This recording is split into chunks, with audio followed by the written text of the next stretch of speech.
আসসালামু আলাইকুম। আমি মোহাম্মদ সাহেবার হোসেন, সিংড়া থানা, ইটালি ইউনিয়ন, গ্রাম বড় খোলাবাড়িয়া। আমার উপরে যে অভিযোগটি বাঁশবাড়ি আজমাল করেছে, 880 অভিযোগটি করছে, এটা সংবাদ প্রচার করছে, এটা সম্পূর্ণ মিথ্যা, বানাট, ভিত্তিহীন। আসলেই ঘটনাটা 4 দিন আগে আমার হাঁস 2 থেকে 250 হাঁস ওর মধ্যে ঢুকে পড়ে। আসরের আজানের সময় ওর কাছে যা বলি, ভাই আমার হাঁস ঢুকে পড়ছে, তখন প্রথমে অস্বীকার করে। পরবর্তী আমি বলি, ভাই আপনার হাঁস রং আছে, আমার হাঁস রং নেই। আমি যখন আমার হাঁস দেখা দিই তখন বলে যে হ্যাঁ আসছে। ওই মুহূর্তে আমার কাছে একটি ফোন আসে, সেই ফোনটা আজমালকে আমাকে দেওয়া। আমি যখন দিই তখন মসজিদের ফোন, তখন মসজিদের সাথে কথা বলে স্বীকার করে। করার পর তখন বলল যে আমি সন্ধ্যা লাগলে হাঁস বাইকে দেবেন। ভাই আমার বসা রেখে সন্ধ্যের সময় হাঁস যখন সাইড করে নিয়ে হাঁস যখন বাছাই করেছি, আর কিছু হাঁস ভিতরে ঢুকাইলো, করছে বললো ঘরের মধ্যে থেকে আস্তে ধীরে বাইকে দেবেন। তারপরে আমি সাইড করে হাঁস বাইক করে দিবেন লেগে বাসা হয়ে গেছে, রাত্রি হয়ে গেছে, তখন আমার হুমকি হামকি দিয়ে ওখান থেকে বিদায় দেয়।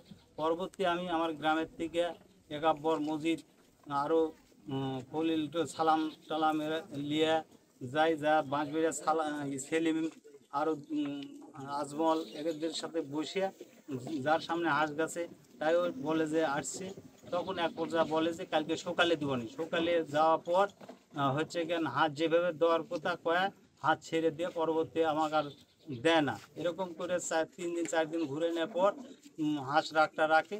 পরবর্তী 4-5 দিনের পর হাঁস যখন ছেড়ে দেয়, আর আমার হাঁসগুলো এক সাইড হয়ে যায়। আমার হাঁস ওই মাটিতেই থাকে। তখন আমার হাঁসের সাথে ওই হাঁসগুলো আমি নিয়ে আসি, 200 হাঁস, 150-200 হাঁস। আর আমার উপর যে অভিযোগটা করছি, প্রশাসনের কাছে আমার বিশেষ অনুরোধ, এটা আপনারা সুষ্ঠু তদন্ত সহকারে এলাকার যতগুলো খামারি আছে সেগুলোকে বলবেন আজমলের চরিত্র সম্বন্ধে, আর আমি মোহাম্মদ সাহেবার হোসেন আমার চরিত্র সম্পর্কে। আর আজমলের এরকম ইতিহাস যে পরের হাঁস নিয়ে আসে আটটা রেখে দেয় না, এই খামারিগুলাই সঠিক জানবি। আপনি যতগুলো বাঁশবেড়িয়া, তিয়াল, খোলাবেড়িয়া যতগুলো খামারি আছে এইগুলো থেকে যাচাই বাছাই করে সুষ্ঠু বিচার আমি চাই।